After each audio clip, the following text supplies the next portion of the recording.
आपके लिए एक नई वैकेंसी का अनाउंसमेंट किया गया है जिसका नोटिफिकेशन आपको यहाँ दिख रहा होगा। ये जो नोटिफिकेशन है ये CSIR CEERI के थ्रू निकाली गई है।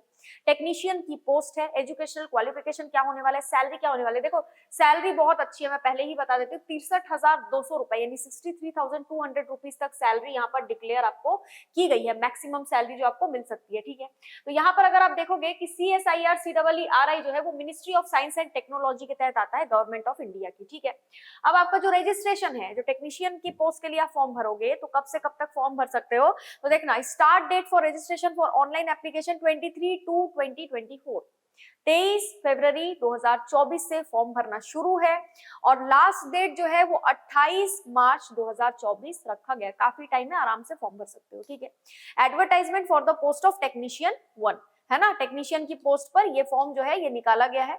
अब यहाँ पर आप देखोगे डेजिग्नेशन यानी पोस्ट क्या है वो तो हमने डिस्कस कर लिया है।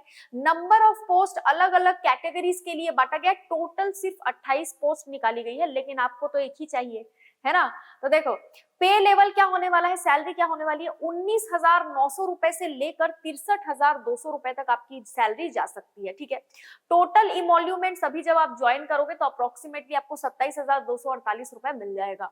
अपर एज लिमिट जो है वो बताया गया है, मिनिमम एज नहीं बताया गया, मैक्सिमम एज बताया गया। अगर 28 साल या 28 साल से कम उम्र है आपकी तो आप आराम से इस फॉर्म को भर सकते हैं। ठीक है, एज रिलैक्सेशन भी मिलेगा, वो हम आगे डिस्कस करेंगे। Please see age relaxation under relaxation column, आगे रिलैक्सेशन कॉलम दिया हुआ है, वहां पर एज लिमिट में आपको क्या छूट मिलने वाली है उसके बारे में हम डिस्कस करेंगे। ठीक है, अब यहाँ पर अगर आप देखोगे तो पोस्ट के हिसाब से, है ना, अलग अलग डिपार्टमेंट में पोस्ट के हिसाब से क्वालिफिकेशन लिखा हुआ है। तो यहाँ पे अगर आप देखोगे टेक्नीशियन 1 इलेक्ट्रीशियन के लिए आपको जो है सेकेंडरी स्कूल सर्टिफिकेट आपके पास होना चाहिए, यानी कि 10th का जो सर्टिफिकेट है वो आपके पास होना चाहिए। 10th पास है तो अच्छी बात है। साथ में ITI का सर्टिफिकेट आपके पास होना चाहिए। और यहाँ पर लिखा हुआ है कि SSC यानी कि सेकेंडरी स्कूल सर्टिफिकेट 10th का जो आपका मार्कशीट है वो 55% मार्क्स के साथ होना चाहिए, यानी कम से कम 55% आपके 10th में आए हो प्लस आपके पास ITI का सर्टिफिकेट हो तो ही आप यहाँ पर अप्लाई कर पाएंगे। ठीक है, और अगर हम यहाँ नीचे देखें इलेक्ट्रॉनिक्स मैकेनिक के लिए तो भी वही सेम चीज है, ITI का सर्टिफिकेट साथ में अगर आपके पास 10th का सर्टिफिकेट है 55% मार्क्स के साथ तो आप ये फॉर्म भर सकते हैं। COPA के लिए भी सेम है, mechanic refrigeration and air conditioning के लिए भी सेम है, वेल्डर के लिए भी वही चीज है। तो ध्यान रखना ITI का सर्टिफिकेट मेन है और 10वीं पास है तो आराम से इस फॉर्म को आप भर सकते हैं, कोई दिक्कत नहीं है। अब यहाँ पर हम देखेंगे सिलेक्शन प्रोसीजर, किस तरीके से आपका सिलेक्शन होने वाला है। तो candidates as recommended by screening committee will be invited for trade test होगा। those who qualify trade test, जो लोग ट्रेड टेस्ट को क्वालिफाई कर जाएंगे उनको कॉम्पिटेटिव रिटन एग्जाम देना पड़ेगा, यानी कि ट्रेड टेस्ट को अगर आप पास कर जाते हैं तो कॉम्पिटेटिव रिटन एग्जाम के लिए आपको इनवाइट किया जाएगा, फिर फाइनल मेरिट लिस्ट बनेगा। तो मोड ऑफ एग्जामिनेशन जो होने वाला है यहाँ पर 3 पेपर आपके होंगे। ठीक है, यहाँ पर आप देखो for this post there will be 3 papers, paper 2 and paper 3 will be evaluate only for those candidate who secure minimum threshold marks in paper 1।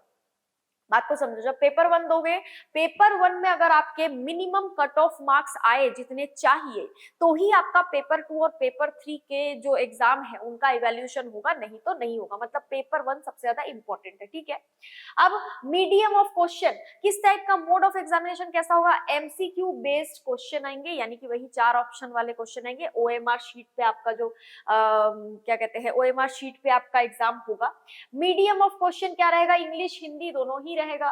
ठीक है, अब यहाँ पर स्टैंडर्ड ऑफ एग्जाम अगर देखोगे तो SSC प्लस ITI या फिर 12th स्टैंडर्ड, 10वीं अगर 10वीं के साथ ITI नहीं भी है ना तो 12th स्टैंडर्ड भी अगर आप पास हो तो आप ये फॉर्म भर पाओगे। ठीक है, टोटल नंबर ऑफ क्वेश्चन 150 रहेंगे, समय आपको 2.5 घंटे का दिया जाएगा पेपर सॉल्व करने के लिए। अब आ जाते हैं पेपर 1 पर। ठीक है, पेपर 1 के लिए आपको 1 घंटे का समय दिया जा रहा है। मेंटल एबिलिटी टेस्ट होगा, मैंने पहले ही बताया था, पहले ट्रेड टेस्ट होगा फिर रिटन एग्जाम होगा। ठीक है, तो मेंटल एबिलिटी टेस्ट जिसमें 50 नंबर के क्वेश्चन होंगे, मैक्सिमम मार्क्स 50 क्वेश्चन होंगे जिसमें मैक्सिमम मार्क्स जो है 100 होगा, यानी कि 50 क्वेश्चन 100 नंबर के, एक क्वेश्चन 2 नंबर का, नेगेटिव मार्किंग नहीं होगी। इसको अगर आप पास कर जाते हो, मिनिमम क्वालिफाइंग मार्क्स आ जाते हैं, तो पेपर 2 का इवैल्यूएशन फिर होगा, ठीक है। जनरल अवेयरनेस के 25 क्वेश्चन होंगे, इंग्लिश के 25 क्वेश्चन होंगे, 75 नंबर के होंगे, 1 negative mark for every wrong answer, एक गलत आंसर पर 1 नंबर आपका कट जाएगा। पेपर 3 की बात करें तो कंसर्न सब्जेक्ट पर पेपर होगा, 50 क्वेश्चन आएंगे, 150 नंबर का आएगा, यानी कि 3 नंबर का एक क्वेश्चन रहेगा, एक नंबर जो है आपका कटेगा अगर आप एक गलत आंसर चूज करते हो तो, ठीक है। अब यहाँ पर अगर आप देखोगे एज लिमिट में रिलैक्सेशन, वैसे तो 28 वर्ष जो है मैक्सिमम एज बता दी गई है, लेकिन रिलैक्सेशन भी दिया गया है। Upper age limit is up to 5 years for SC ST है तो 5 साल की छूट आपको एज लिमिट में दी जा रही है। ओबीसी अगर आप हैं तो आपको 3 साल की छूट एज लिमिट में दी जा रही है, तो थोड़ा सा ध्यान रखिएगा, ठीक है।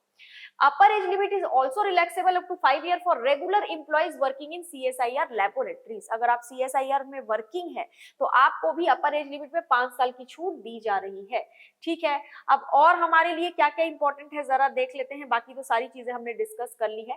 एप्लीकेशन फीस भी यहाँ पर लिखा हुआ है, ठीक है। एप्लीकेशन फीस की अगर हम बात करें तो मात्र वैसे तो आपको 100 रुपए देना है ना। देखो online application will be available, date तो हमने देख लिया था 28 मार्च तक आप फॉर्म भरेंगे। Candidates desirous to apply for more than one post code should submit separate application for each post, है ना। और subject to fulfilling all eligibility criteria attached to each individual post code along with requisite application fees of 100 rupees, ठीक है।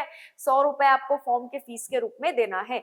बाकी आपको इससे ज्यादा जानकारी अगर चाहिए तो यहाँ पर वेबसाइट आपके लिए दे दिया गया है। यहाँ पर अगर आप देखोगे वेबसाइट ceeri.res.in, इस पर आप जाकर आराम से वेबसाइट पर नोटिफिकेशन डाउनलोड करके इसको पढ़ सकते हो। बाकी जो भी अपडेट आएगा उसको हम डिटेल में डिस्कस करेंगे। ध्यान रखना अच्छी सैलरी मिल रही है, आराम से जाकर काम कर सकते हो।